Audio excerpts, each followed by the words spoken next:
Breaker Crunchers, welcome to issue 125 of Couch Crunchers, where taking our helmets off is now the way. I don't know. I guess we're going to talk about that a little bit more tonight. With me is our movie mechanic, Sam. Heyo. And a very special guest, Julius Blair from JB Comics. How you doing tonight? Doing great. Thanks for having me. Absolutely. It's great to have you on, Julius. You guys will see in the comments of the show, Julius is here with us to talk about his comic, One-Armed Bandit, that he wrote. And we're excited to jump into that. But before we do, we're just going to chit-chat a bit about what we've been up to lately. And so let's go ahead and start with our guest of honor, Julius. Is there anything that you've been reading, watching? I don't know if you're a video gamer, but anything you've been up to that you want to let people out there know that they should be watching? Well, at this particular time, I watch a little bit of everything. So as far as it goes, I there are a couple animes that I was interested in watching along with some. Now I'm interested. Go on. Sam loves anime, and the rest of us don't watch it, so his ears are right up. I love anime. I ended up catching up with a couple, like Black Clover was one that I actually had the chance to take a look at. That was some really high intense action that I ended up really enjoying. And then on top of that, there was one I don't remember off the top of my head what it was, but Black Clover was definitely one that is definitely people should give it a chance. It was hard in the beginning because you know how animations are exaggerative and they just take too much. A lot of yelling. A lot of yelling. A lot. Yes, exactly. So as far as it goes, I was like, oh, it took a while, but once I got past his voice and he kind of toned it down, there were some really good action scenes, and they didn't make you wait either. Like you dove in it right within a couple episodes. You started to see some action, so that was one of them that I was really interested in seeing. And then as far as that goes, I watched Gemini Man, which it's finding a good action show that really fits. And it makes sense, and was another episode that I see. Another show, I mean.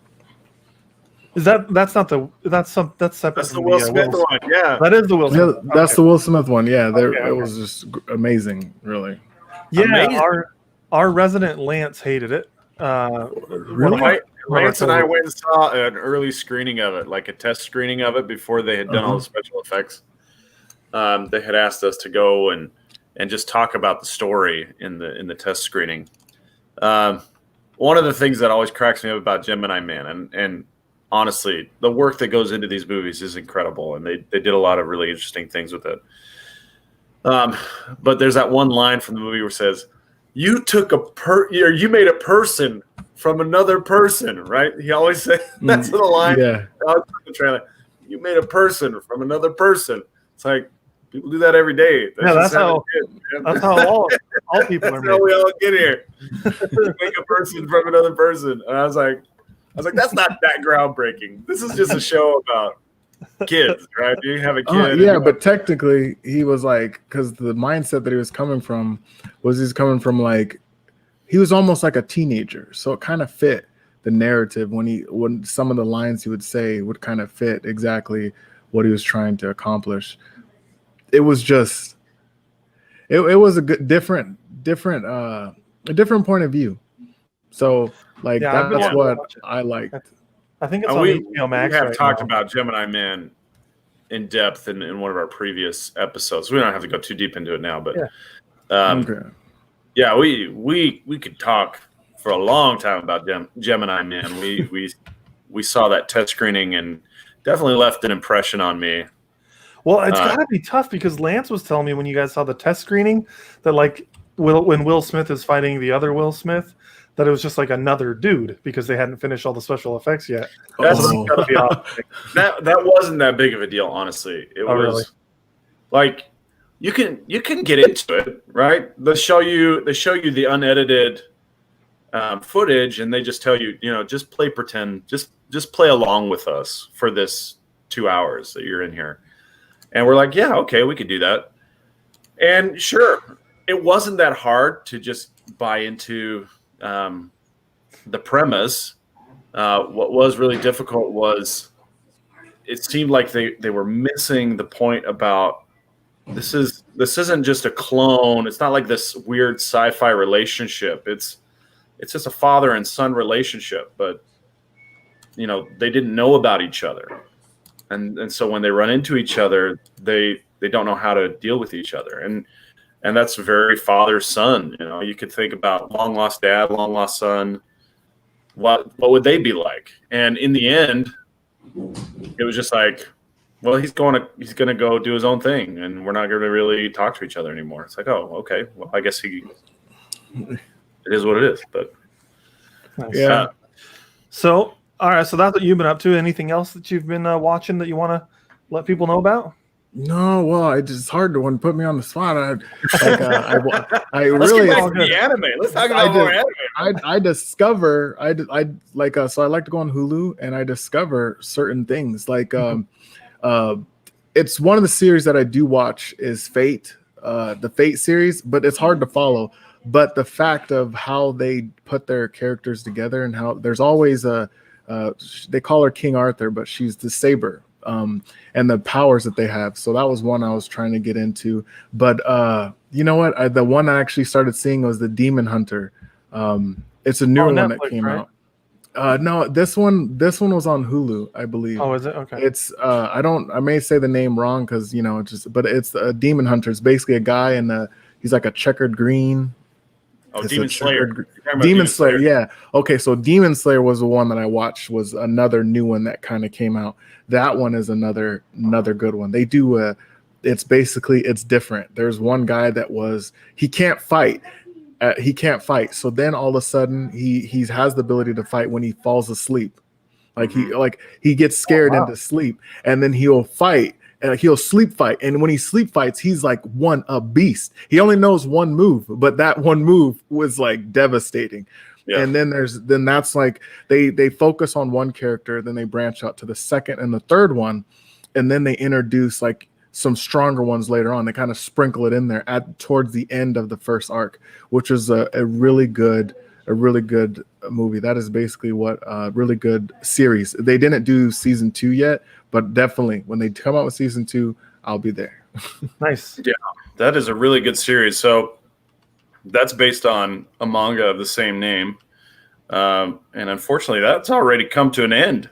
They already finished to wrap that one up. And it's a shame because it was very, very good. Wait, because I thought I seen season 1. There's not going to be a season 2? No, there will be. I'm talking about the manga, the comic. Oh, yeah, they end those. Like I like comics like Bleach and Naruto that just keep it going and going and going. And then I know what sometimes when America gets a hold of them, they add some huge fillers that were never even there. But it's just something that I really enjoy. Like Bleach and Naruto is household names now.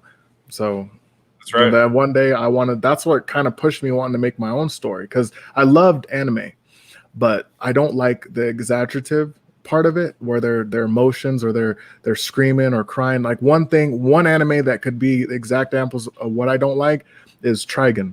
Now Trigun on the outside looks like he's a badass guy, but when he has so many points and moments where it's just like he's crying, he's running away from people, it's just so they make it more comedic than I would care for. So but I do like Trigun, but at the same time, like he's just he doesn't resemble what I would say as a hero certain times.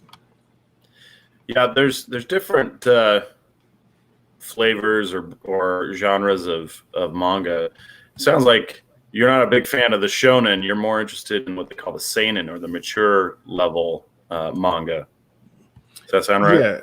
Yeah. Well, I didn't know they have different levels. Because I get into, like, I watch Naruto. I do watch Bleach. Yeah, those are typical shonen, and they usually have kind of a heavy comedy element. Although Bleach doesn't really hit those comedy notes as well as Naruto or One Piece. But One Piece is another good one. That's you're making Sam so happy. He talks about One Piece all the time, and none of us have seen any of it still. So 94 volumes sitting on my shelf back here. So a lot of my characters kind of came from bits and pieces of anime. Like I liked certain things so well that I decided like, let me add this little piece. Like Gaara's like has ability to control sand without thinking about it. It just kind of flows and protects him. So then that was one that I liked. And then there was another, I forget what the guy's name is, but you would know, the One Piece guy, the pirate that has the sword. His favorite ability is like scramble. He went after Dog Flamingo. Huh? Trafalgar Law. Yes. Okay. Yes. His power was so cool. So I thought that's him right there. That guy right there. Okay. Yeah. Yeah. So I made my character based off of some of his abilities. So Trafalgar Law basically has this ability where he can, within his zone, he can do these things to you. Well, my character can do that too. And the difference is that it has the ability to make his zone's volume stays the same. But if he wants his zone to change, he could turn it into a cylinder versus a sphere. Those are the things that I was playing with, because we're ultimately all powers are the same. Like Doctor Strange's ability is kind of similar to the witch's ability. I forget what her name is. They all have different abilities, but they just tweak them a little bit. That's kind of what true. I did. Yeah. Most people, you can find the same powers in pretty much any superhero story. It's how the characters are built and how they're used. So one of our listeners, Mike from Grizzled Geek, is saying that he feels attacked over the Trigon bit. He's very sad you don't like Trigon. No, it was good, but oh man, he's just like a baby. Sometimes he cries if he gets hit, and it's like, okay. But then when you see a scene where he's like has his shirt off, you could see that he's one bad dude. Like he had a point where I want to say his shoulder was like grafted together with metal, and he had these huge chunks of his body missing. And I'm just like, geez, he's been in some fights. But it's just sometimes he's just so comedic. And it's in their play of things. Fairy Tale does the same thing too. But it's all good. Speaking of babies, Mike at Grizzled Geek, friend of the show, he's a baby too. So it's perfect. I'm just kidding. Mike's awesome. He got really offended though when I didn't like when I don't like things he likes. He gets very sad. Anyway, love you, Mike. Well, hey, let's hear from Sam. Sam, what have you been up to? Anything you want to plug for us? Oh, absolutely. You know me. Every week is dodgeball week. So I had Tyler come to dodgeball, but unfortunately Tyler, he had surgery this week, so he's not going to be back to dodgeball for at least 2 weeks. But we had a 5-on-5 week this week, and then it was super intense. The competition was pretty high. So if you go to Triple D Dodgeball League on Facebook, or you look for my profile on Facebook, you can catch all of the action. It's about an hour 50 minutes of intense dodgeball action. And you guys play on a racquetball court. It's so interesting. Play on a racquetball court, so it's very small. There's nowhere to hide. The only guarantee is that you will be hit by a dodgeball. And we had one of our bigger guys. He's 6'7". He took one to the groin. Yeah, he took one to the groin this week. He was trying to jump over, didn't quite clear the hurdle, and it doesn't matter how big you are. You take one to the groin, you're going down. He went down. Yeah. It was like the Titanic sinking from an iceberg. Jeez. Yeah, it was crazy. But it was a lot of fun. We had a lot of first timers there. Now, you know what's interesting about that I've noticed is that your first time is probably the highest level of reflexes you have because you're terrified, right? Tyler was really, really good his first week. And it was just because the adrenaline was pumping. He didn't want to die. So he was moving. What kind of dodgeballs are you guys throwing? And then the next week he was like the fear had worn off, so he wasn't scared, and his reflexes really showed. So his performance level kind of drooped a little bit. He's probably a little sore still, but his third week starting to build back up. And now that I've been doing it for 8 weeks, like I can tell that my 6 weeks performance is probably about the same as my first week, but it took about 5 weeks to catch back up to where I was on week 1. But yeah, we're still playing dodgeball every Wednesday night at Gilbert High School racquetball courts in the East Valley. And if you can't be there to play, you're always welcome to watch. We make our live streams public on Facebook. We're still planning on doing it through the end of the year, and that'll be the end of season 1, and then we'll figure out what we're doing for season 2, but it probably won't take very long to get us back in the gym. So if you want to check that out, that's what I'm all about. That's good. Nice. Anything you've been watching that you want to talk about or no? Honestly, I in my free time when I'm not watching shows, my wife is watching all of these Christmas like schmaltzy movies from Lifetime and Hallmark, and now they're on Amazon. They're seeping into all the streaming services too. Netflix has their own originals, and so does Amazon Prime. We watched this really schmaltzy one with Dean Cain from Smallville and Christy Swanson, the original Buffy the Vampire Slayer. And they had all these like recognizable faces. The movie was really cheesy, really predictable, really dumb, but it was really fun at the same time. That's how they all are. They're all like so predictable and cheesy, but they're fun. Yeah, they're good for the family. Try to have a little bit of everything for everyone. You know, a lot of the Christmas movies is like with Will Ferrell is kind of light and fun and just. Oh, Elf, I love that one. Yeah, that one is one of the. You can keep watching it and then start seeing different things or different jokes that they have later on. I love how new family movies are out there that are showing things that both parents can enjoy. Like both the parent and the children can enjoy. Like Shrek is a good example. There's some adult jokes in there, but it went over the kids' head, and I was able to enjoy it as well as anything. But it's one of those things. And now we have the holidays, and we're gonna enjoy that and Christmas movies and Christmas. I already see that like shortly after, not even Halloween was done, they already had the Christmas decorations up, so you can purchase them and get your whole lighting and everything going. Yeah, dude, my wife didn't even finish for the trick or treating to get done. She started putting up Christmas lights. Yeah, we bought a second Christmas tree because we wanted a tree upstairs where we usually hang out, and then we want one downstairs, like in our kitchen and living room area. And the new tree just came, and we set it up today, and we're so happy. Well, Christmas is just so nice. And you get like their artificial trees, or you like the real trees? I'd love to get a real tree, but we have 2 fake ones.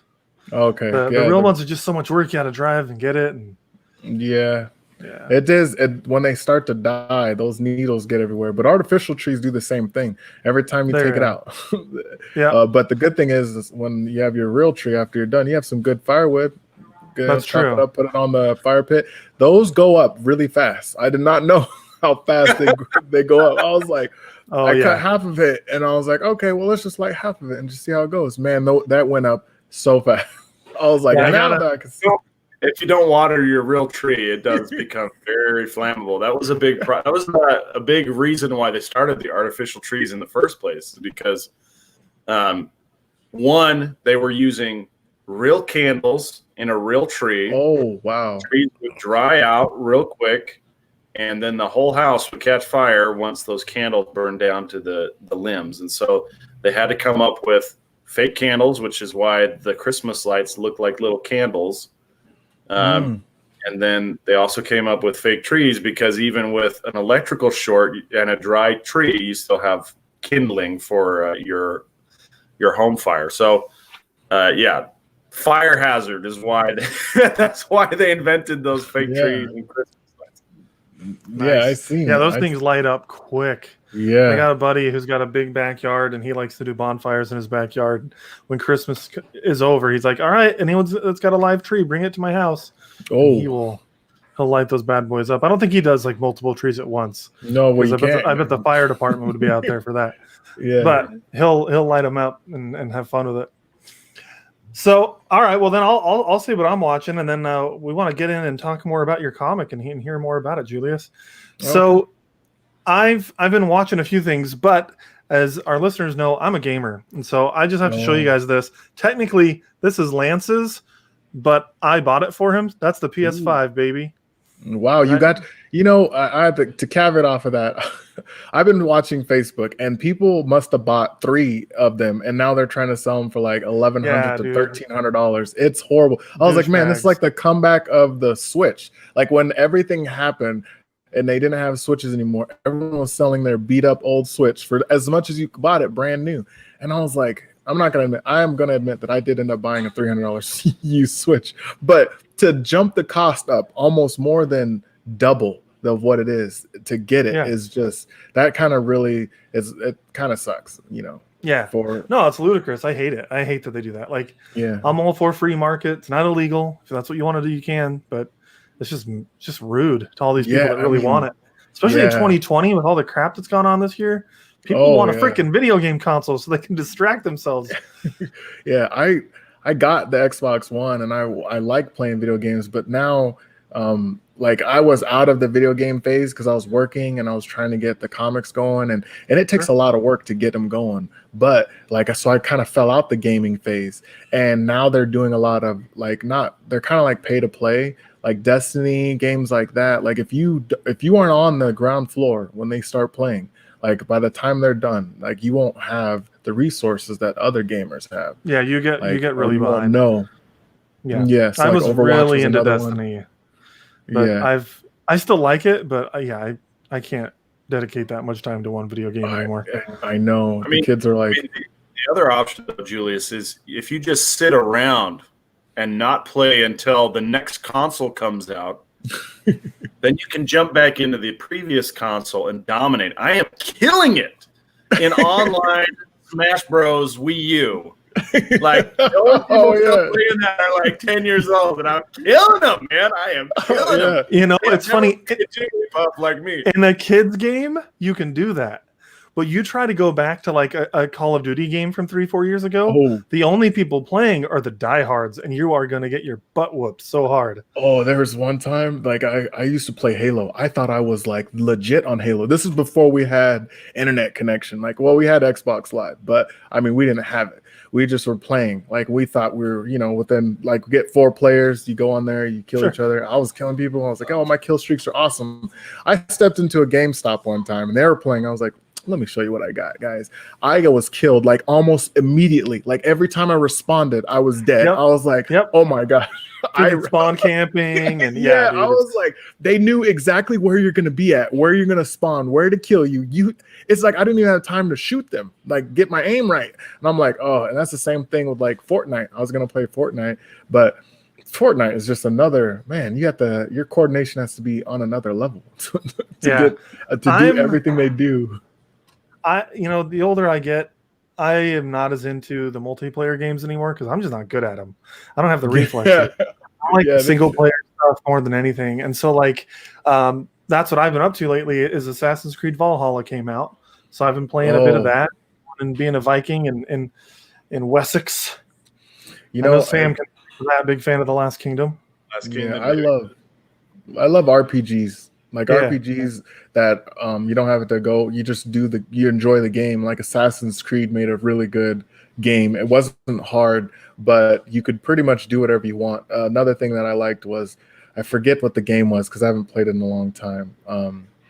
It was Fallout. Yeah, Fallout series was, you could do whatever you wanted. It was like ridiculous. Like I was like, if you guy wanted to buy whatever supplies, he didn't have them, you could kill him and take all his stuff and then go about your day. But now you can't go to that market anymore. And it was just that freedom to do whatever you want was a really cool piece of games that I like. Yeah, I haven't played the Fallout games, but Skyrim is made by the same developer, and I love those games. And yeah, absolutely, dude, I love that kind of stuff. But I did want to tell you guys about one game on the PS5 I've been playing, because Assassin's Creed I've been playing on my PC. I just love my gaming PC. If I can play something on that, I want to play it on that. Yeah. But you can't play Spider-Man Miles Morales on the PC. It's only on the PlayStation. So that's what I've been using Lance's PS5 for. So if you guys don't remember, I bought a PS5 for me. I pre-ordered it for me, and then my computer broke, and I had to spend a bunch of money to get a new computer, and I decided to just make it a gaming PC. So I decided I shouldn't do the PS5 as well. I don't have that much money. Well, Lance, who is one of our other co-hosts, was like, well, dude, I want it. So he just paid me cost for it, and so it's his, but he's out of town for the few days, so I decided I'm gonna take it out of the box and use it. So and he's cool, and he was cool with it. So it shipped to my house, and I've been playing Miles Morales. I gotta tell you guys, so Into the Spider-Verse is a fantastic movie. That's probably one of the best Spider-Man movies out there. I absolutely love it. And I really didn't know much about Miles Morales before that movie came out, and it just made me fall in love with the character. Now, Miles Morales, the video game, is essentially a sequel to the first Spider-Man game, and you get introduced to Miles Morales in that, but he was more of a side character. It was Peter Parker's story, and Miles was like a side character. Well, now it's the other way around, where Miles has his powers, he's Spider-Man, it's his story, and then Peter Parker is more of a side character. And oh my gosh, it is like so good. This game is so good. Like, I'm like, music wise, I'm not into like hip hop and stuff. Like, that's not my scene, but Miles' character loves that music. And so they incorporate it into the game. And I got to tell you what, man, you do the first mission, and then after that mission starts, you kind of get all of New York opened up to you to be Spider-Man. And they start playing hip hop music that like Miles would like. And because of the character that I grew to love from Into the Spider-Verse, even though this isn't like my type of music, I was freaking grooving. And I just had like the biggest smile on my face. I was just, it's a great game. If you don't have a PS5, you can still play it on PS4. If you guys like Spider-Man type stuff, Miles Morales is really good. I recommend it to anybody. Super fun. So that's what I've been up to. And then we don't need to chat about this. We can move on. But I did finish Psych finally, the series. And now my wife and I are going back and watching the Psych movies. So that's been fun. That's my first time watching that show. All right. Okay. Well, that'll do it for what we've been watching. Let's talk to Julius a little bit more. Talk to you about your comic and One Arm Bandit. So I'll just ask you a question here. I want to know what inspired this. What inspired One Arm Bandit? Well, so what inspired One Arm Bandit was I wanted to make a character that was different. I love fantastic movies and a dynamic character that is strong but also has weaknesses. So I decided that I'll make this character, and this character basically has one arm, and I wanted to make a story about how this character was able to overcome things that he went through regardless. Like, so he was chosen to be a hero, and he wanted to be the best he could be despite whatever happened to his life. So basically it's just a takeoff of how we have it in life. Like, we make a choice regardless of what we go through. We all have a different path in life, but we go through our paths and we do what we can to make it good. This is my intro that put together for my Kickstarter. Yeah, I figured I'd throw it up. Are you guys able to hear the audio or no? Yeah. Okay, cool. So let me turn it down so we can talk over it. But yeah, so this is what I put together. Nice. Yeah, I figured I'd throw it on so people could. In a world divided where supernatural Is this you? abilities are created by the Yeah. world, fueled by greed Nice. and lust for power, combined with a thirst for everlasting life. One man, Jaden, fights to restore balance to the world. We don't need to see our faces. Let's just watch this.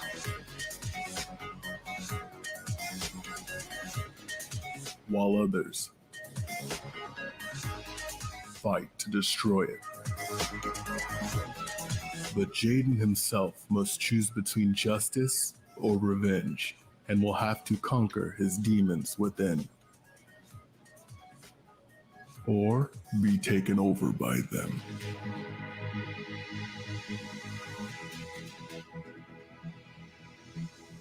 Jaden's fight for balance is destined to have many challenges. See what path Jaden will take in the One Arm Bandit, Chapter 1, The Unguided Bullet. Nice.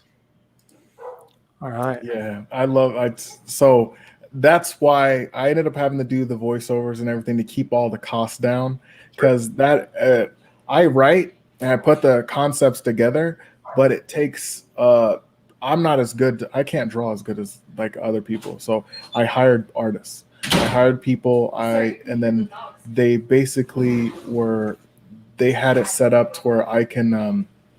So I could do my own voiceovers to keep the cost down, and then I hired artists. So it was great. and so I put it all together, and it's so cool to see something that you've been thinking about and it's been in your head, and you're finally able to get it out there. You're finally able to let other people see what you've been putting together, and it's a process. It took a good like 5 years to really get the art down, to find artists. They're a finicky type. I've had a guy, I hired him. I hired them, and I liked his work. And then he was mad at me because I liked his work because he didn't like it. So I was like, wait, I already paid you. So what's the problem? But that's just kind of how it is. You got to find someone that can see that vision and bring it to life. And then also make it work within your budget. So this is what I've always told people I wanted to do these stories. But when I sit down and explain it to them, they're like, oh, well, show me something. So this is the process of showing them. I did have a Kickstarter. The Kickstarter ended up being successfully funded. It was only like a print run. Wasn't going to get a lot of money. Just wanted to print it out so I can start to give people hard copies of my story and just start to show people what I bring to the table. It is going to be a grind because every process is different. You have your screenwriting process, then you have your storyboarding process, then you have your color process. Now we're down to the marketing and getting it out there, getting everyone to see it. And with COVID going on, the Comic-Cons are shut down. It's kind of, you're grasping at straws because it's a niche market. No one really runs around saying, hey, I love anime, I wear a shirt. Like, it's just like you gotta find them. And it's difficult. But what really brought me to this is I believe everyone has a story to tell. And this story, my stories are a passion. And I love writing them. I have multiple stories, but this is the first one I chose to kind of get out there. So if I have a Facebook page, facebook.com/JB Comics. So you can follow that page, and then I'll post everything that I'm doing. This year, I decided this is my first year where I made a completely finished comic. It was, there was the One-Armed Bandit, and then I also did 2 kids books. Like, it was denying the stealing feeling and then denying the bully feeling. It's helping kids basically with the issues of bullying and bring awareness to it. And then the stealing to help kids bring awareness to it. And, so they stop that.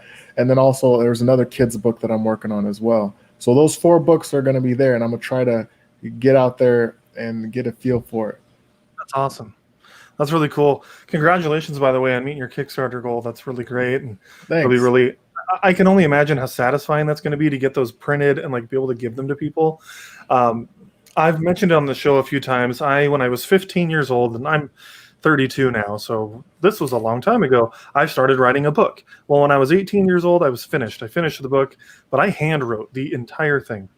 Oh. And so I've been trying to type it over the last decade since then. And I haven't done it. I haven't finished it, but like, I really want to share this book with people. And the problem is that, I wrote it when I was 15, and now that I'm like in my 30s, I look back at what I wrote. I'm like, this isn't good. This was the mind of it. It's not good enough. Like, I'm like changing it and revising it. And so like, I totally get that. Like, that idea of like, you've worked on this for so long. It's a story that's really important to you. You want to share it with people. And so that's really cool. Congratulations. That's got to be really satisfying to get that out there in the world. It is, but don't worry. The whole no matter how good you are, every time I'm writing, I write something and I'm in the moment. I just got to get it out, right? And I go back and I try to read it. I'm like, what was I like? I'm completely lost in what I was trying to accomplish. I'm like, I have no clue. Another problem I had is when I would write it or I'd come back and I'm like, oh, I could do this differently. And so with the comic, you have to pay per page to get it done. And then the bigger your book is, the more money it's going to cost to make it. And so you want to keep it short and sweet, like 24 pages is like your sweet spot. Well, I have a problem of overwriting where I write too much, or I put like too many panels in a page where the illustrator is like, hey, I can't draw this many. Like, so we have to break it out and make it longer or shorter. Then when you bring it to a printing company, it has to be divisible by 4. So you have to keep all this stuff in mind as you're writing. I wanted to write a book, but as I was writing it, I was like, you know what? I guess what upset me is I wrote I was reading Harry Potter, and I had my own vision of the characters. I had my own vision of who Hermione and all of them looked like. And all of a sudden they were changed. And I was like, oh, well, you know what? Let me show them the vision that I have for these characters by doing it in a comic book. Nice. That's really cool. So I also love. Hey, I had a question. So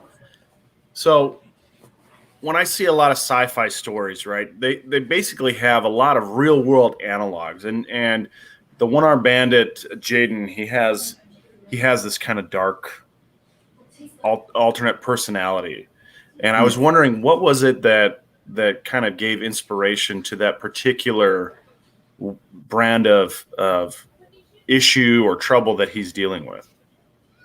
Yeah, well, so that issue came from the fact that we all have that dark side, right? And we have that choice to make that decision. Someone cuts you off while you're driving, you want to ram your car into the back of it, or you just, let them go. And so in this particular comic, I wanted to exaggerate that. So this one is like that dark side has the ability to keep fighting back, to kind of claw his way and take control over the body and do what it wants to do. And Jaden's trying to keep the balance going. And so that's kind of like how I just exaggerated the fight that we have every day of keeping our balance, what we go through in life. And so in this case, he gets ostracized for being the hero that he is, because the powers that be, the masses, don't like it. So the premise of it is the richer get rich and the poor get poor.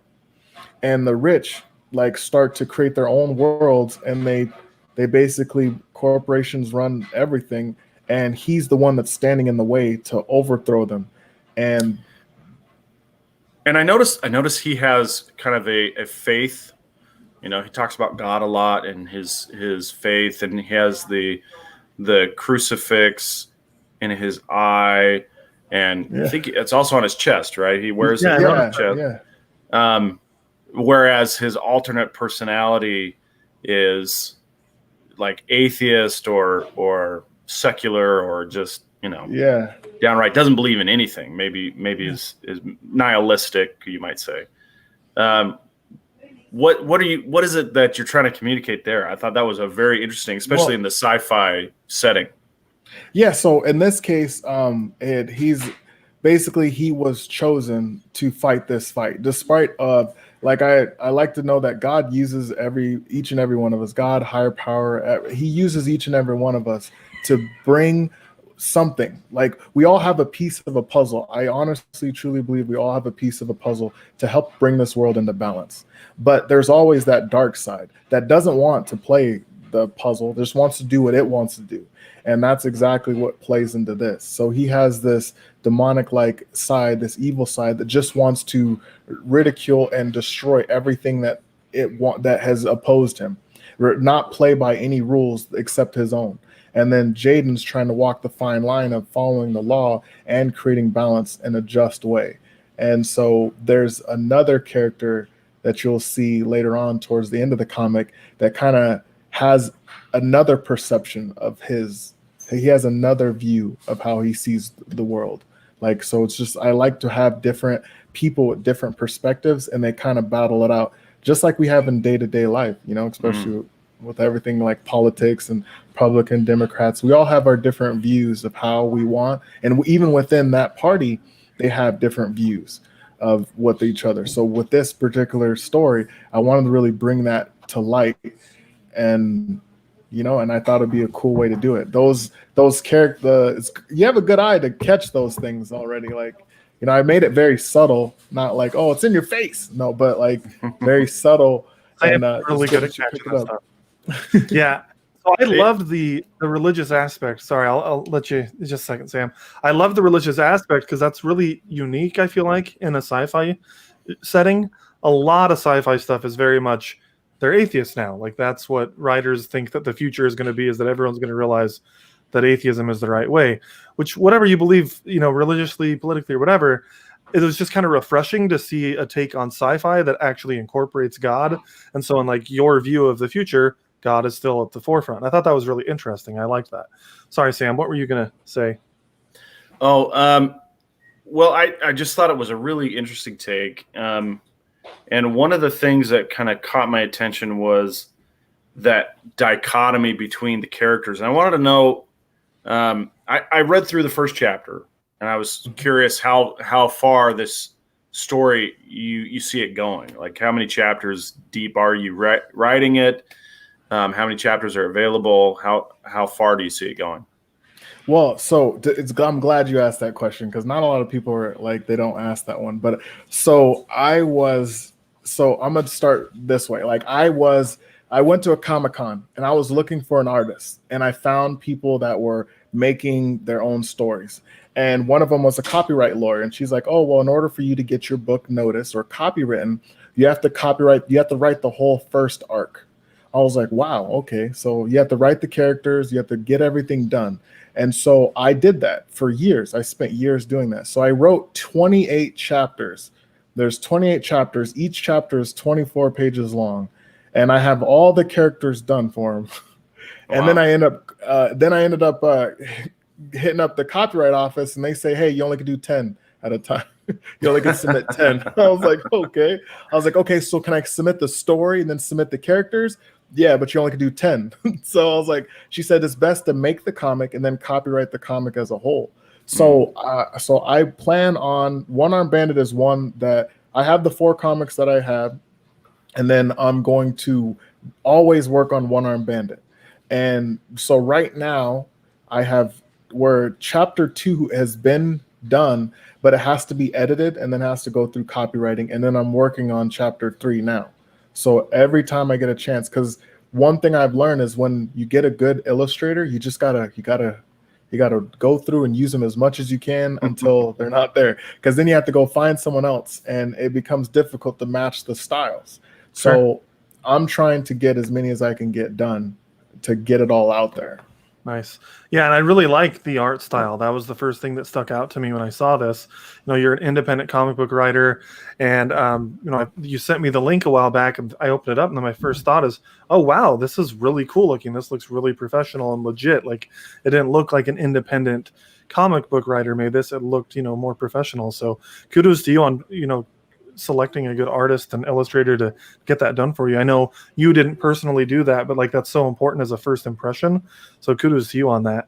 How did you go about that process of selecting an artist?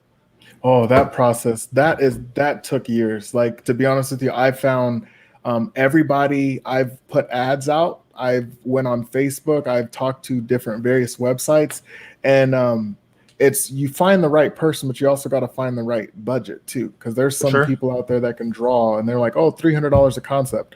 Okay, like I'm gonna be broke. There's also guys out there that charge per hour. They charge $40 per hour, and I'm like, okay, can't really do that. But I probably went through 10 different illustrators, and what started was I had a vision, and this guy would draw, and I loved it, and then he would quit. And I would go find another artist, and I would give him a concept, and he would blow the previous concept out the water. So now I have to go have him do my concept that I just paid to have done again. And then it went like that for a while until I found a guy that was able to make them. They were complete. They were done exactly the way I wanted them done. There was nothing else I could do. But then once that was done, they were too expensive to make the comic, or they just didn't have any expertise in doing that. So I had to find someone who can match that same artwork. So that took time. So it's normally I go through like Guru. It's basically you have artists come and bid on a project, and then you talk to them. And then as I grow and comics and what they wanted from me, I knew what I wanted from them. So I can decipher what I need, or if they have the level I need, because different comics require different things. Some guys are very good at drawing caveman and this barbaric kind of look, and then like a dark look, and then some are just really good at sci-fi, and you got to be able to see which one can do it. Nice. That's cool. The attention to detail is, crucial. The art is the first impression. I mean, I'm not a big comic book reader myself, but like if I see a cool looking piece of art in a comic book shop, it draws me in, and I want to know more. So yeah, that's so important. So I sounds like a lot of work, but oh yeah, it is, because you go back and you gotta, like, when you edit, you gotta see it from different perspectives. You gotta edit the words, then you gotta edit the storyboard of how you want it to flow. and how you wanted to put it together. And I wasn't like a professional, so I was just I had to learn to do it like step at a time. And that it was a process. So that's why it took so many years to kind of get it out there. But now that I have it, I was like, let me just get as many as I can out there. And like I said, now it's like back to marketing. It's like you got to learn each part of it. And then now I'll be learning the printing part of it, of what makes a good print going, and where you're going to store all the books. Yeah. Yeah. I have, I've seen the back end of this. I have a friend who published his own comic with a friend many years ago, and they still have a few copies they're selling here and there.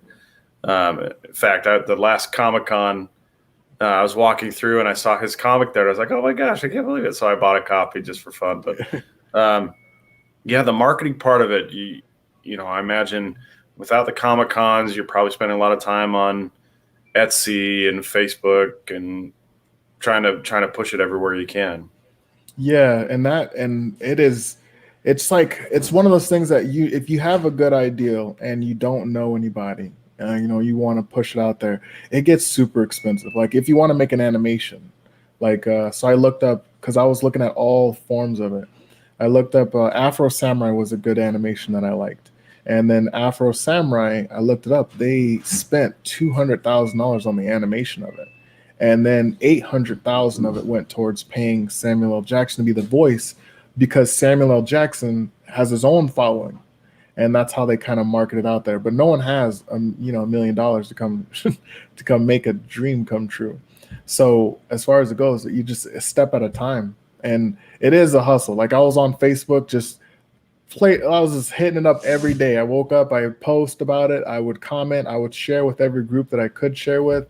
Some admins would hit me up saying, hey, a group's not for that. I was like, but I was just trying to get out there as best I can, because I believe it is a good story. And I also wanted to be one of those kind of comic book writers that you can actually give your feedback and we can actually have a dialogue about, the character, what you'd like to see in a comic, so I can make sure that all those boxes are checked.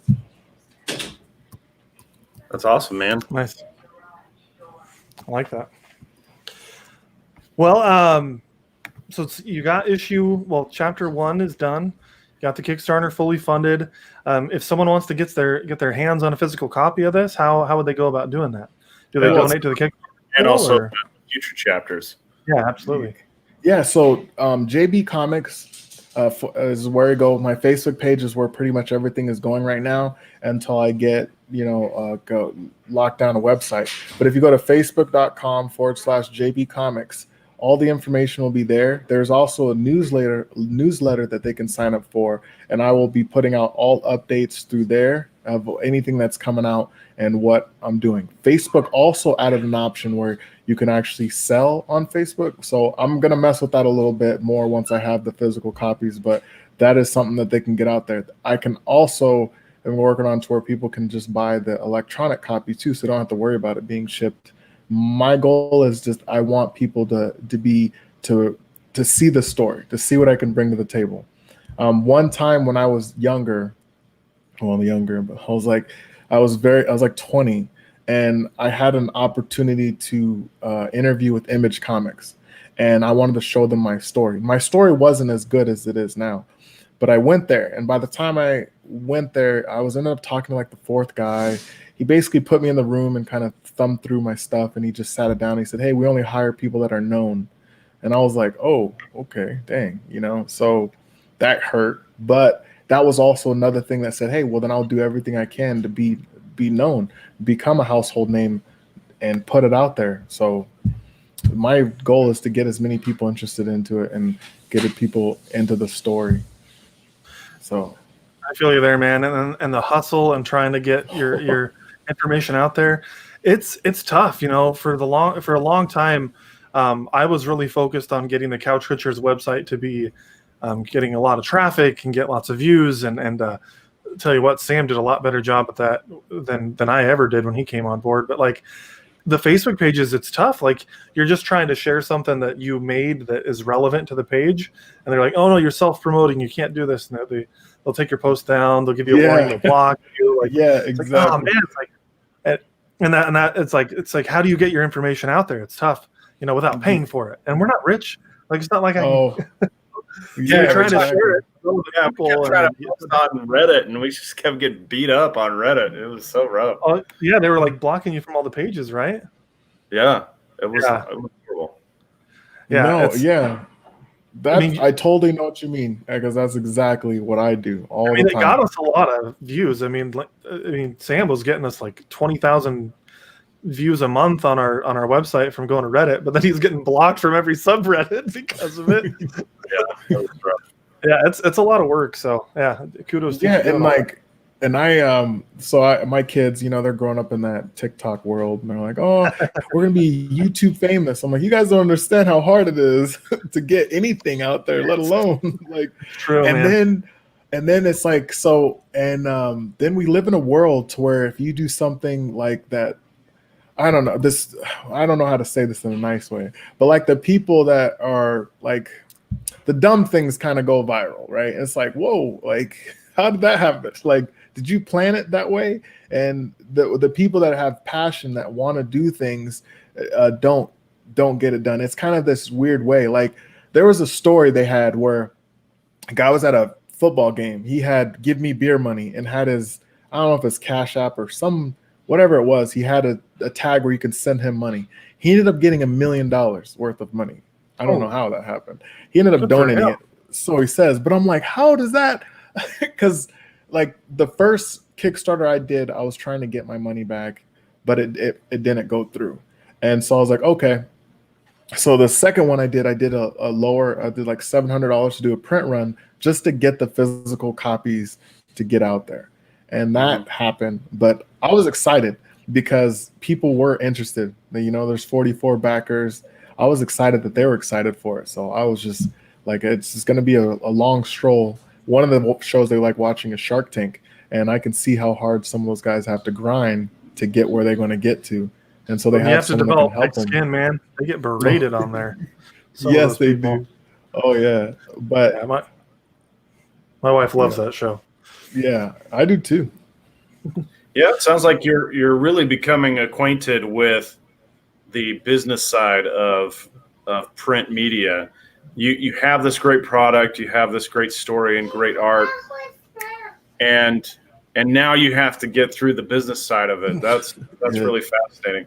I know what you mean, because right now I'm like, can I become a dodgeball impresario?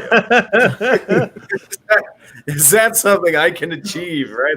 Oh, that's my dream. I just want to be the dodgeball impresario, but to talk about that, like I had this I arm wrestle on the side. Like I do arm wrestling, and when you're in this world, you think that like, oh, I'm gonna be a great arm wrestler, but then what ends up happening is there's other people that are just better, but it's cool. But what ends up happening is like you have companies that take advantage of that.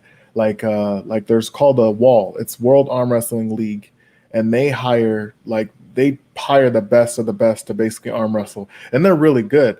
But now they kind of control the field, but they're still trying to get it out there. And that's the same thing with like anything you have to do. Like dodgeball you're gonna have to start with like getting a team together and then making like a league and then going off and dominating other people in dodgeball. It's just kind of like a process, and you have to get people that are interested, like that stay interested and stay committed to it.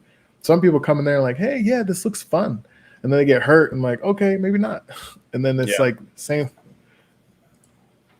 Yeah, absolutely. We've had a lot of first timers at Dodgeball League. We've had a few repeat customers, and then just a handful of people who are there every time. But what I'm saying is, the dream takes a lot of effort, and this is something I try to teach my kids: is that when you want to be great at something, it takes all your time, all your effort. It's not something you can kind of do passively. It's something you really have to devote yourself to.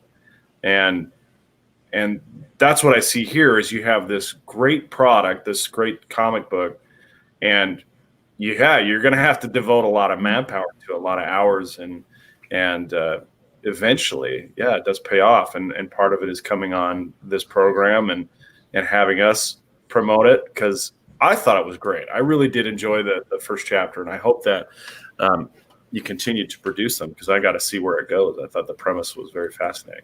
Yeah, one of the concepts that I'm always looking at, I call it turtle shelling. I don't know if it's called anything else in other story circles. But I call it turtle shelling, based on Mario Brothers, where you have this enemy and it's marching across the screen to kill you, but then you jump on it, and suddenly that turtle shell is now your weapon. And so I'm always looking for things like that. When you introduce it early on as this bad thing, somehow it's going to become your turtle shell down the line, right? So that's what you're saying about his alter ego? Yeah. It's going to be his turtle shell. Weapon down the line. The author here could tell us yes or no. He probably doesn't want to spoil it. No, but I think that would be interesting. There's definitely gonna. What I always loved is with anime, and this is why I love anime.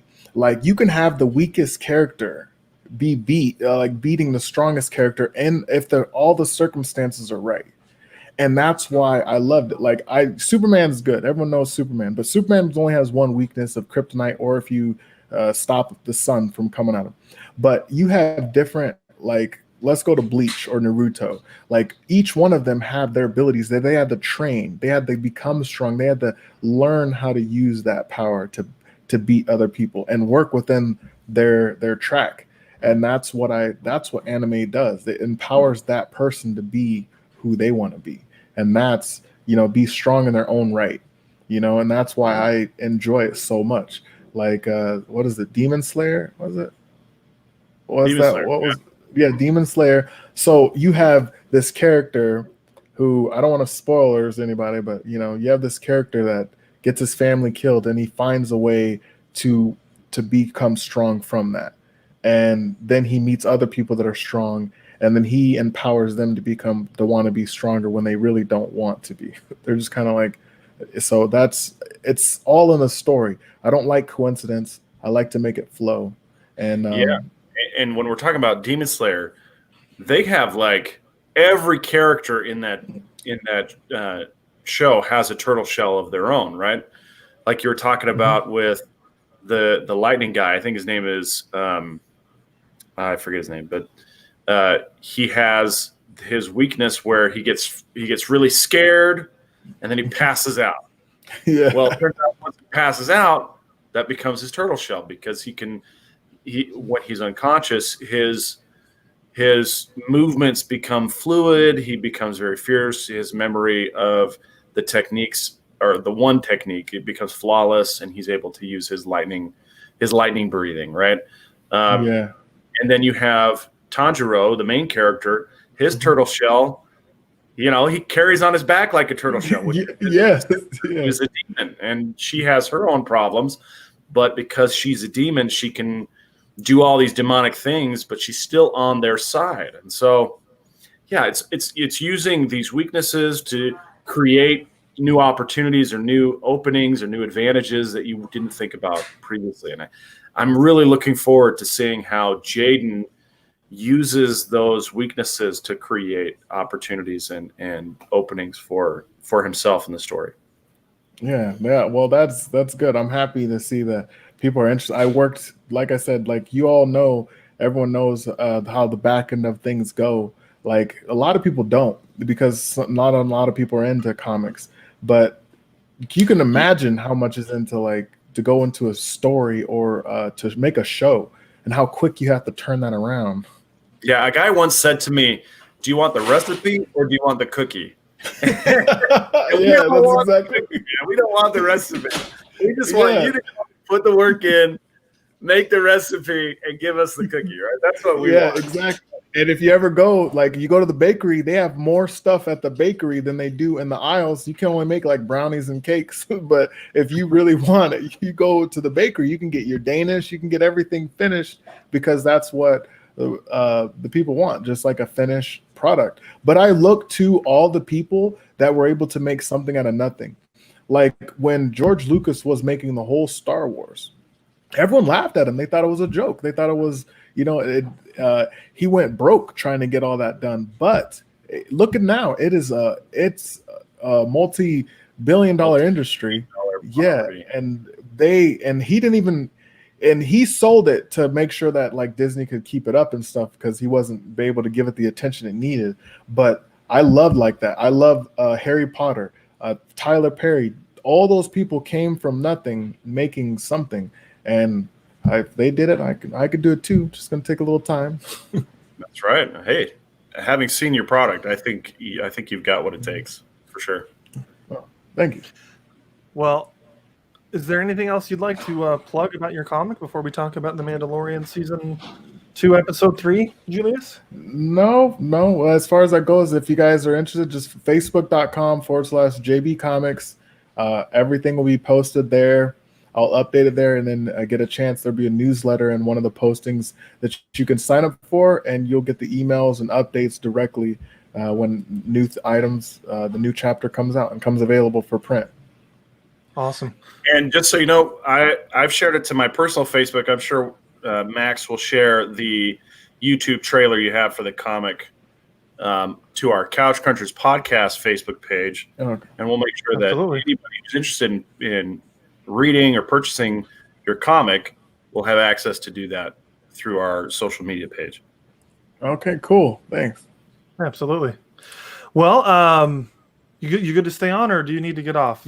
No, I'm good to stay on. This is Awesome. This is very enjoyable, especially because I watched The Mandalorian like when Disney Plus came along, because Verizon had a thing where you get it for a year, but the only thing I liked was The Mandalorian.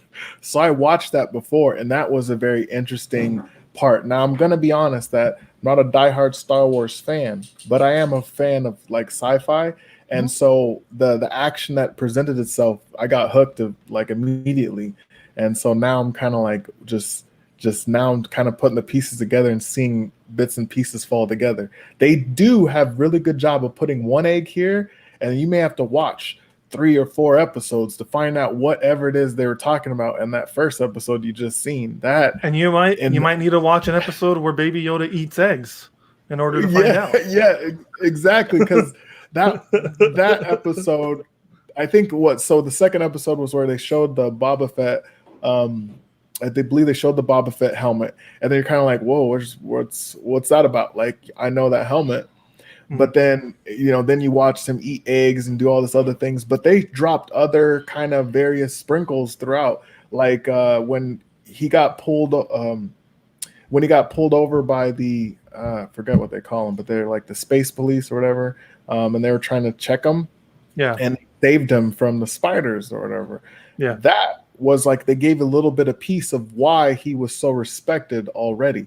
So it kind of like lets you know that this guy is one bad dude, which we already know from how he was able to just he destroyed person. My favorite fight scene was when he was questioning the guy. I think this is episode 1.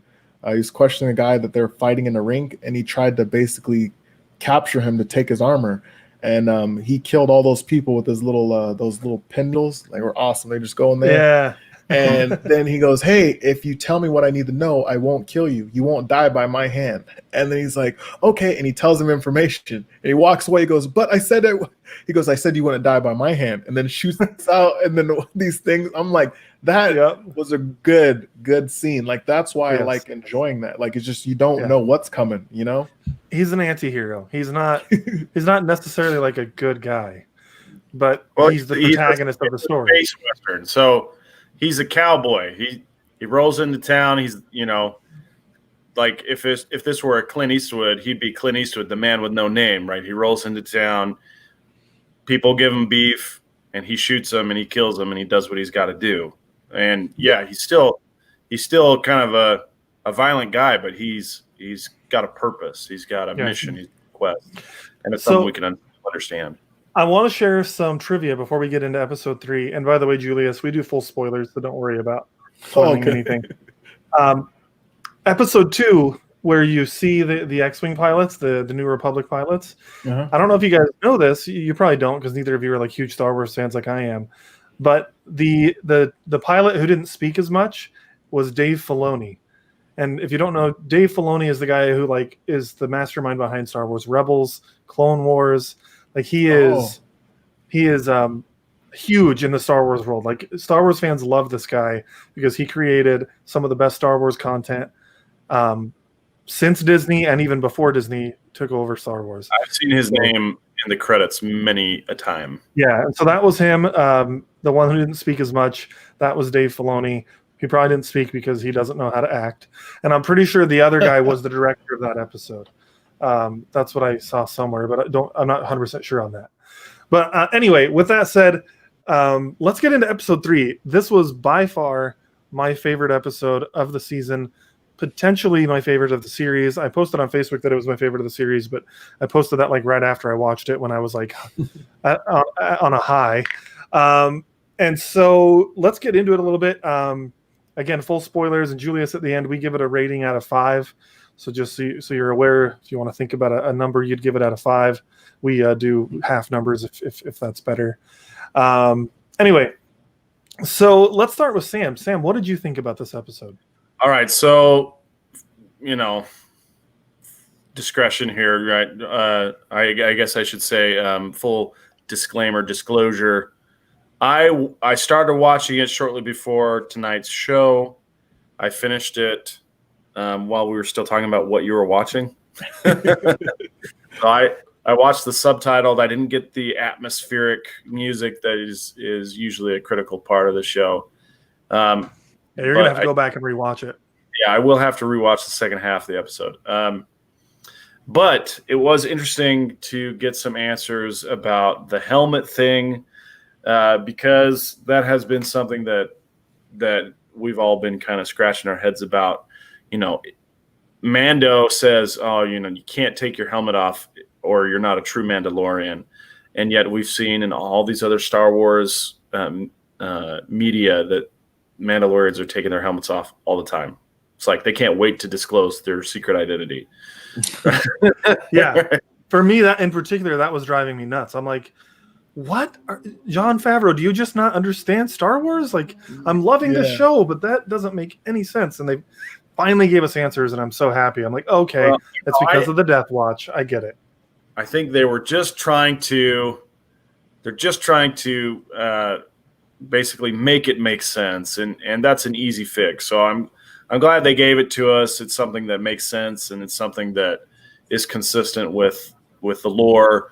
And it's kind of fun to see Katie Sackhoff reprise her role. She played that same character, I think, in Rebels, and then she was able to play that character again. The other female Mandalorian is Sasha Banks, who is a WWE wrestler. Oh, and, wow. And then the guy to the right, I don't know who he is, but he looked very familiar, so I'm sure he's also very important. But yeah, Katie Sackhoff played that same character in an animated version. She just did the voice, but she got to play her in live action in this episode.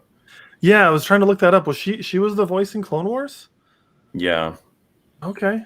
I didn't realize she was. I thought that she was only live action. I'm not super great about paying attention to who the voice actors are in these shows.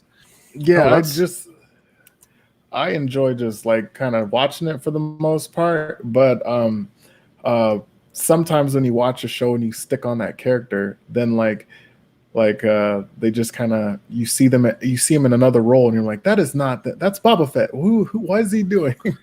But the episode chapter 3, I kind of watched chapter 2 and 3 at the same time because I was just like, just they kind of ran together, but they showed there's some really good things that they kind of showed there. I am a little envious of you because we reviewed episode 2 last week and we didn't have very good things to say about it. Like Sam and I both liked it, but we thought it felt very fillery. But now that I've seen episode 3 and I see how that story wraps up, I like episode 2 better than I did when I originally watched it. Yeah, so I watched your guys' video. I was hearing your guys' like just to kind of get a feel for what it was. So I seen you guys kind of ragging on chapter 2. I was like, oh, it's like the thing is like with the story as a writer, you have to keep them going. You have to give them flow and content and kind of stretch it out. You don't want to give too much too quick.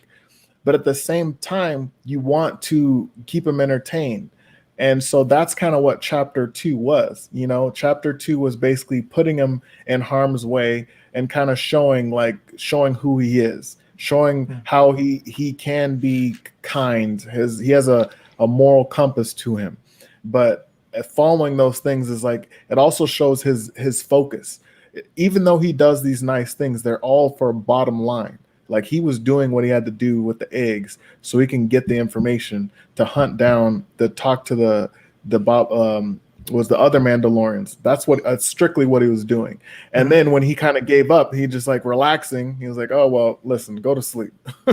And then I'm glad they found a way to make the frog talk, because it was so annoying when they couldn't anyway, the frog talked and he kind of like put himself together and tried to get it going.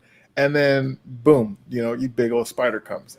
So they just basically don't want to make things coincidental, but it's just like a tie-in. And having that little Yoda eating the eggs was kind of funny, but kind of like, damn, like how does he keep getting those damn eggs? This little baby is committing genocide. I know. I was like, jeez, he's eating this poor girl's woman. Like that's the last of her lineage, and she's just eating them like they're nothing, going out of style.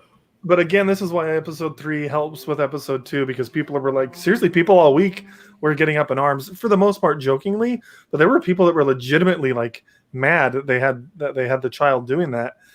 And then you see this latest episode come out, and you see the baby frog that was born. So it's like, okay, we're good. It's not like your lineage has been destroyed. We're all good. But go ahead. Still wanted to eat it. Yeah, no, that's true. But at the same time, I think what the writer was trying to do was to show you that the baby didn't care about anything. The baby even ate a baby spider. He was gnawing on a little baby spider. Then they all come around. And he's like, oh, but that's just, they're creatures at the end of the day. And that's kind of like what it allows you to do. When you make creatures and you take a step away, you're allowed to play with certain things like that. Absolutely. If they were humans, you did that, oh boy, you'd be in trouble. But because Baby Yoda's a creature and this thing is a frog thing, that we eat frogs, I got frog legs sometimes. But as far as it goes, like it was just showing something different. But I must admit, my favorite part of episode 3 was when they the chapter 3 is when they went to the ship, and they went to the ship. The guys got killed. He tried to kill him. Guys got killed. And he goes to the shipyard. He's like, you killed my brother. And he's like, oh, well, we don't have to do this. And you know how Mando is going to go destroy them all. But then all 4 of them come there and take out them like that. I was like, dang, don't mess with them. Yeah, dude, this episode was fantastic. And I want to get into something that was really exciting for me. So I'm a huge Star Wars fan. I've watched all the cartoons. And so here I am watching this. And all of a sudden, out of nowhere, I see Katie Sackhoff's character flying down to help. And I'm like, that's Bo-Katan. That's Bo-Katan. They got Bo-Katan from Star Wars Rebels and Clone Wars coming in live action. And I'm like freaking having a nerdgasm over there. Like, seriously, I was sitting at my desk Friday morning watching this with just a smile ear to ear. And like, it's funny when I get like real hyped and then into something nerdy like that, I almost get into like happy tears. And that's where I was at with that moment. I'm like, oh my gosh. And then I'm like, is it really her? Is it really her? And then she takes her helmet off and I'm like, yeah, it looks just like her.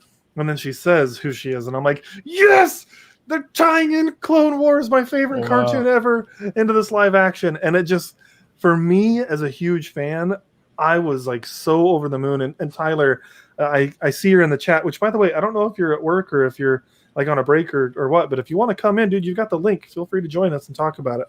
If you want to jump in. Tyler's one of our other co-hosts, but he couldn't be on tonight.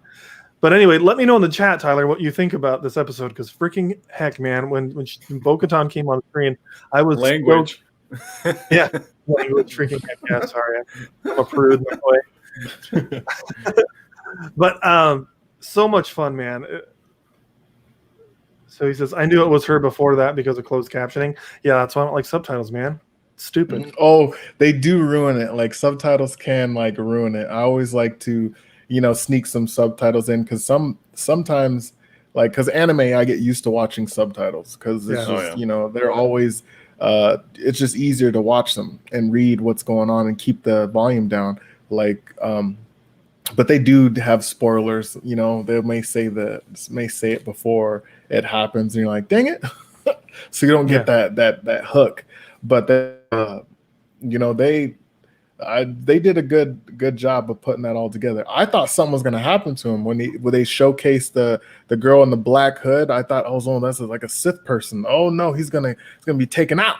And the next they kind of twisted it, and that's what I liked. Yeah, no, I really liked it, and I love. I loved. Let's get into this real quick. We touched on it, but so the Mandalorian gets saved by Bo-Katan and her two other Mandalorians, and then he's like, "Where'd you get that armor?" Essentially accusing them of not being true Mandalorians because that's what he thinks. And then we finally get that explanation where she says, "Oh, he's one of them." And they explain that he's from the Watch, the Death Watch, which is also something that is in the Clone Wars and in Rebels, I believe. I might be wrong about the Rebels thing. No, I'm pretty sure it's in Rebels. But anyways, they're a bunch of zealots from the Mandalorian Empire or nation, whatever, that are very adamant about going back to the old ways.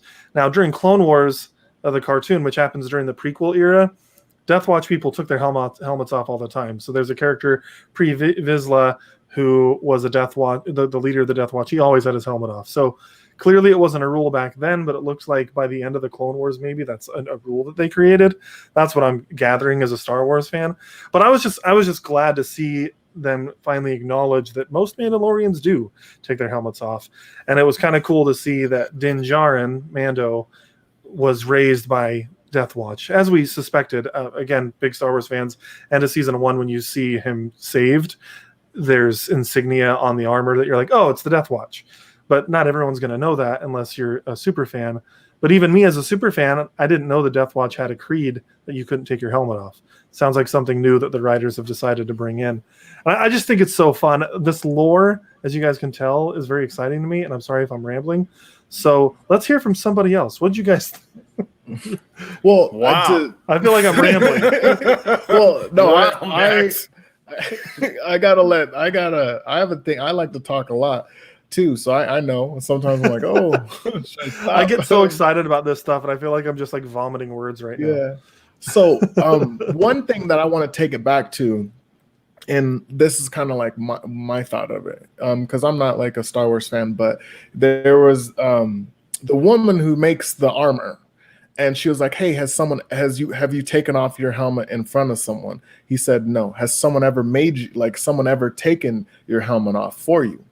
And so I believe that these guys were more or less, they wanted to make themselves more elite. So if you're strong enough to where no one can take your helmet off, or you don't take it off yourself and you keep that, you are on this higher standard, like you're this higher being, and then like people can't take you.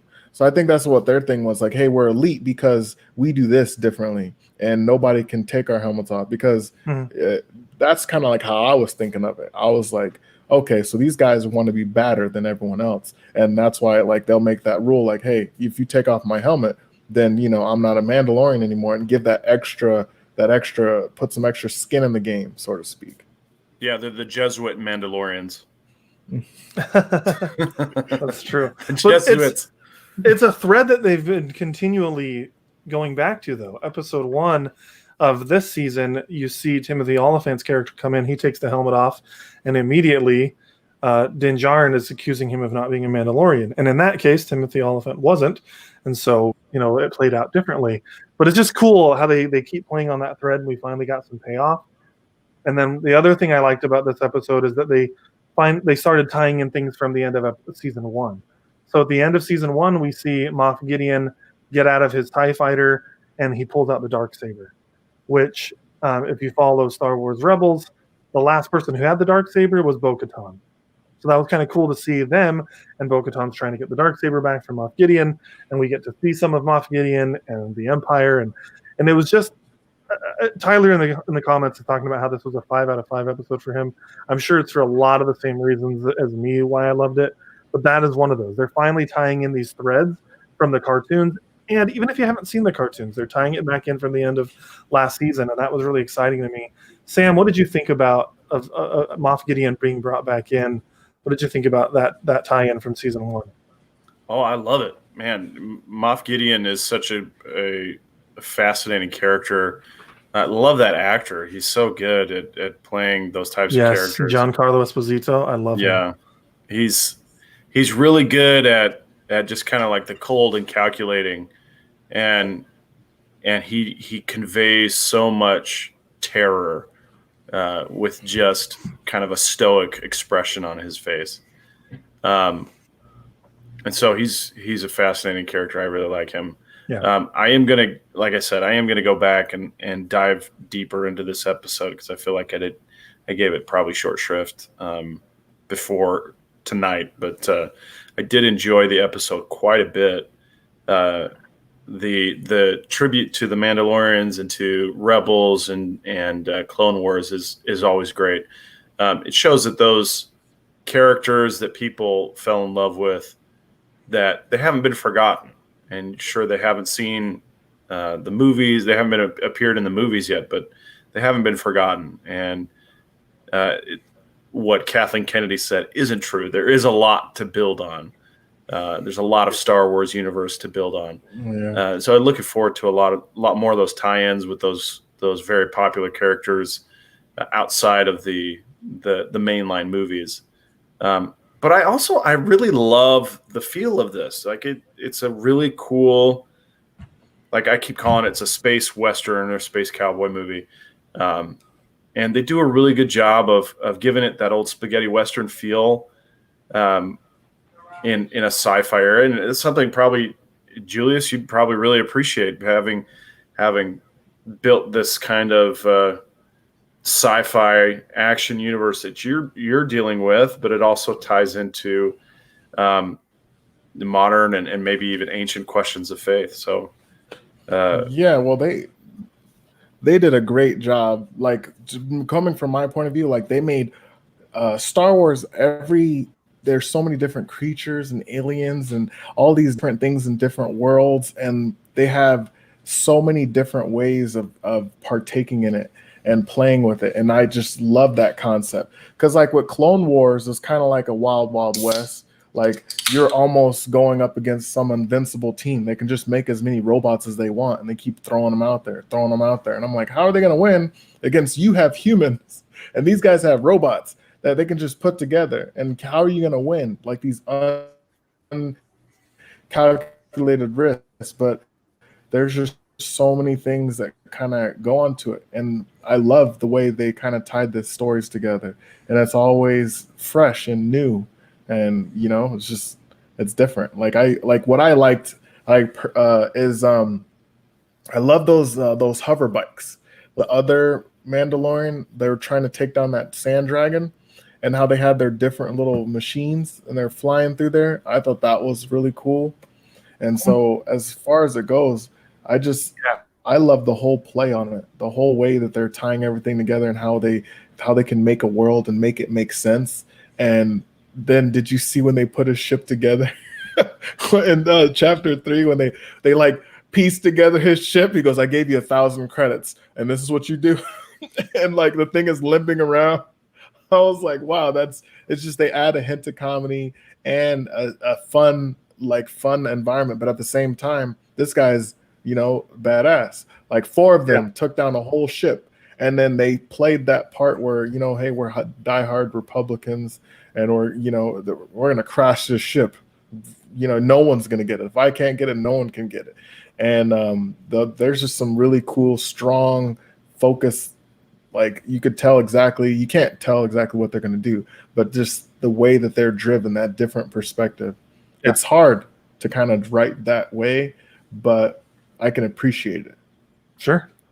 Well, I want to ask you a question about the episode, Julius, because like you've said, you're not like a big Star Wars fan, and I know Sam is a Star Wars fan. I don't think quite as like much as me, but like Sam definitely knows the stuff. So I want to ask you this. So they have all these tie-ins, such as Bo-Katan being from Star Wars Rebels and Clone Wars. This is a pre-established character, but you probably didn't know that, right? No, I had no clue. I just saying like, hey, they're blue Yeah. Mandalorian. And so for me, as I'm watching it, I feel like they did a good job of, even if you don't know that previous source material, you're not lost. Did you feel lost about any of that? Or was it totally fine? Well, so I felt lost. I didn't really feel lost when they kind of came in like, hey, they came and saved them because they're still Mandalorians. So they're like doing their thing, saving their friend, kind of keep an eye on him. And then when he came out and they were like, and they did take off their mask because Mando never takes it off. And so when they did take it off and he tripped out, like the way they played that whole scene, that oh, he's one of those guys. Like she rolled her eyes and everything, like, oh my gosh, you're one of those. Like, yep. And then they didn't really try to force it or nothing like that. They just did what they had to do and then came back later on and said, hey, listen, like this is where we're at. And it just it was a good play on things. And for me, the only tie-in that I got was like, okay, the black saber, they made a big deal about it at the end of season 1. I'm just like, okay, well that's different. I never seen that one before because I don't know anything about it. And then she's like, oh, where's the black saber? I was like, wait, you're gonna go after the head guy that like almost obliterated him back in a couple episodes in season 1. They took out a whole town just about of Mandalorians. So you want to go against that guy? I was like, okay, that's gonna be some problems coming down the pipe. But so I saw that would be really cool. I want to see like, hey, when she goes up against him, how is she gonna beat someone like that? Going against, because Mando in my mind was the one that really got them in the ship before they died. Like if he didn't bomb rush those people, like the all that firepower, everyone else was kind of scared to do it. He bomb rushed them and threw his little grenades. Boom, he opened that door so they can get in there. Cool. That's such a great scene. Yeah. That's one thing I like about it. Yeah, he was pivotal in that moment. Yeah, so I mean, it sounds like there's some things that you aren't familiar with, but overall, they did a good enough job that like you don't have to know all the backstory. Like you understand there's a black lightsaber and they want it, but that's all that you really need to understand. Like I know a lot more about the backstory, but you don't have to know all that. So anyway, it's really cool. It's really exciting to give you a little brief snippet into the reason that Bo-Katan wants it so badly. It's a Mandalorian artifact, and essentially whoever possesses it is the leader of the Mandalorian. Oh. So that's why she wants it. And she had it before because she was appointed their leader previously. So anyway, that's beside the point. That's like deep lore that may come up in the show. We don't know, but that's kind of why it's so important to her. But yeah, you're right. Like he's got a lot of resources and she wants to go up against him. And it looks like because last we saw Bo-Katan, all the Mandalorians were kind of still like together and now they're not. And we still haven't learned a lot about why that is. But anyway, regardless, is there anything else you guys wanted to touch on in this episode or you guys good to give ratings? Well, there's one part I wanted to take on is that when they first went to the ship, they first went to take it over, right? And there was like this guy was on the radio. There must be like 10 people coming in here, and then like he was like exaggerating all this stuff, and the guy was like, "There's actually only 4." And I thought that was funny. Like I was like, that's hilarious right there, But yeah, well, I agree. I think they do such a good job at balancing the action and the seriousness with the comedy. That's why I love Star Wars. I think Mandalorian does it so well. Okay, well, let's give our ratings. I'm going to go ahead, if it's cool with you, start with you, Julius. What would you give the episode out of 5? Now, I want to say that I'm not going to follow everything. I do give it a 5 out of 5, but it's just appreciation to detail. Like, it looks like a real world. Like, there's no CG slipping. Everything looks in place. It looks like you're in a completely different world, and their storylines is just on par. Like I like it. Like The Mandalorian is one of the best, cleanest action shows that I've watched, and that's why I would give this episode a 5 out of 5 because they kept the same trend going. They kept that same energy. Absolutely, I love it. Sam, what about you? I'm going to give a rating pending right now because I really want to give it some more attention. But from what I saw, and I did see probably 70% of the episode, was really, really good. It was really fun, really interesting. The action was really good. Again, I really enjoy the Western style that they employ. You know, that's the really tight corridors when they're doing their shootouts. It's really fun. So yeah, I really did enjoy this episode. I'm leaning towards a 4 right now. 5 is a pretty high standard for me. So 4 is high praise, I'd say. Okay, sounds good. For me, this is a 5 out of 5. It was a perfect episode. I couldn't have asked for any more. It didn't give us too much, but it really moved the needle in the story. You know, it tied in the Moff Gideon stuff from the end of season 1. So it brought in the Darksaber and him again. And then, of course, we finally got answers on you know, this is the way, you know, why Mando is so different than other Mandalorians. And then, of course, we brought in Bo-Katan, and they mentioned Ahsoka Tano. I forgot to even say that, which is one of my favorite Star Wars characters. I just gave a list recently of the top 5 Star Wars characters. I posted it on our website. Top 5 Star Wars characters that are not in live action. And Ahsoka was my second favorite of those characters. Now, granted, she's about to be in live action, but when I wrote the article, she wasn't. So that's really exciting. So for me, this is a 5 out of 5. It brings in all of this stuff that I'm such a big fan of. And then it was done really well. The score, the action sequences. I was just on the edge of my seat the entire episode. If I had to give it any knock, which obviously isn't going to take my score down, the only knock I would give it is it was just a little too short. I wanted the episode to be a little longer, but at the same time, I loved it so much. Do I really want it to be longer? You know, so that's where I'm at. All right. Well, the last thing we do, Julius, is we'll talk about some headlines. I don't really have any today that I was wanting to talk about. Did you have anything, Sam? You know, not really. Yeah, I mean, really, all the headlines are. I mean, I lately, guess we could talk about. Else is delayed. We could talk about Johnny Depp. Johnny Depp getting kicked off of Fantastic Beasts. Did we not talk about that last week? I don't think we did. Okay, maybe we didn't. Yeah, I think that's BS. Absolute BS.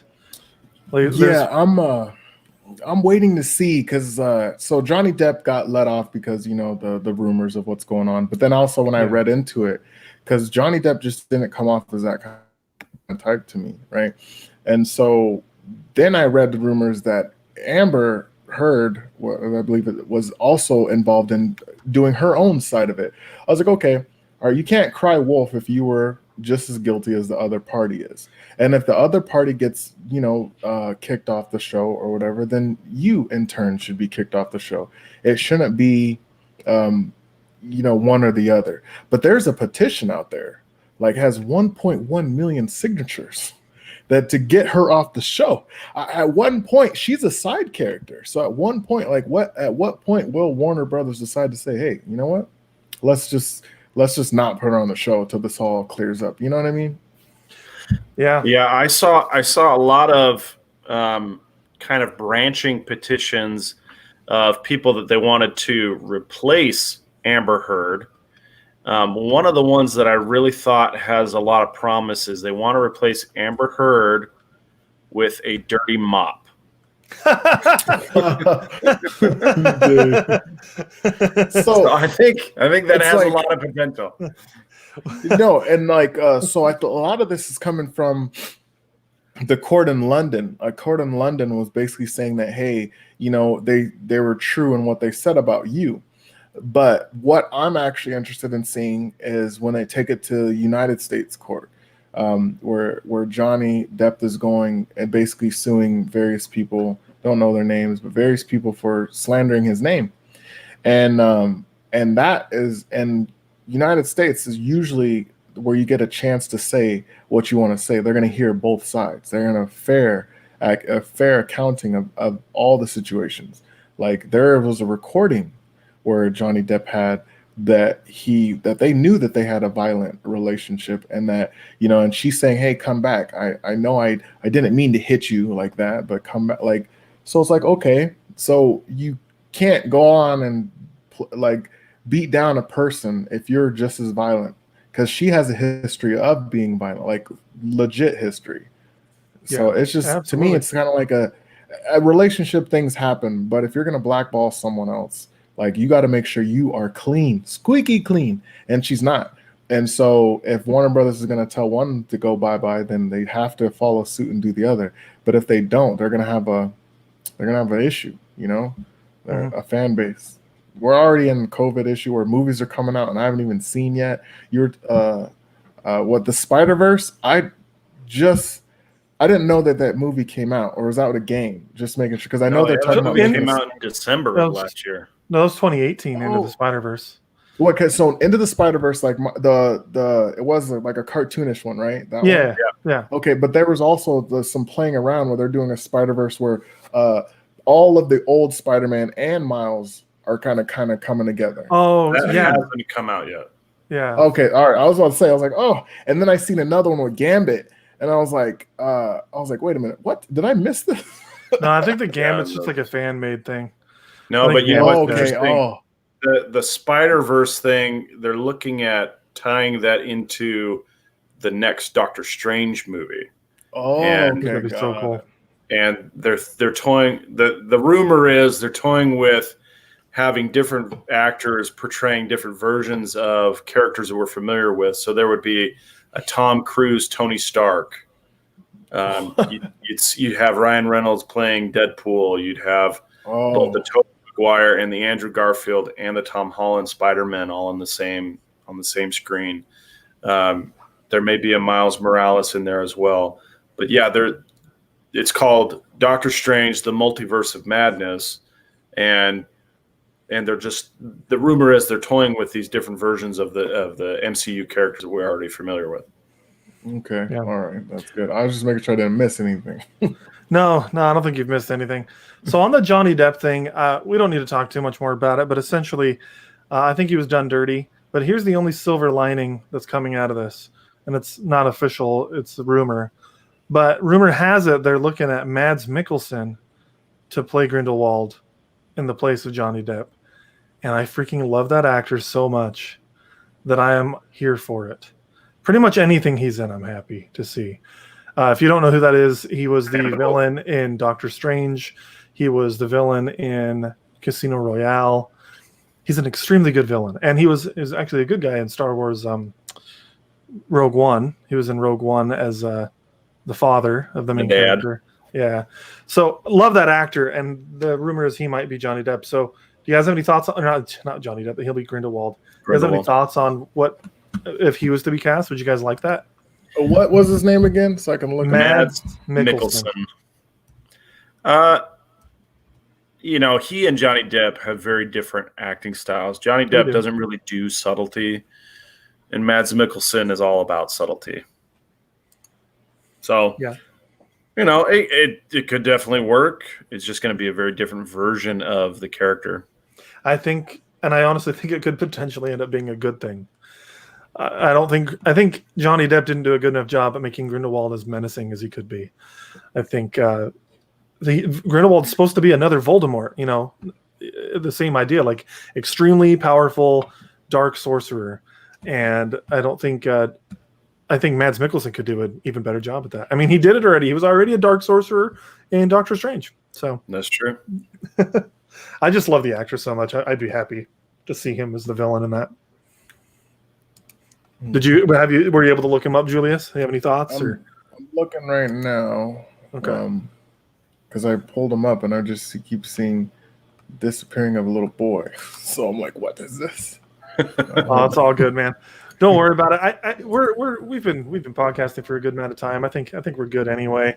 Unless there was any other headlines you guys wanted to talk about. No. All right.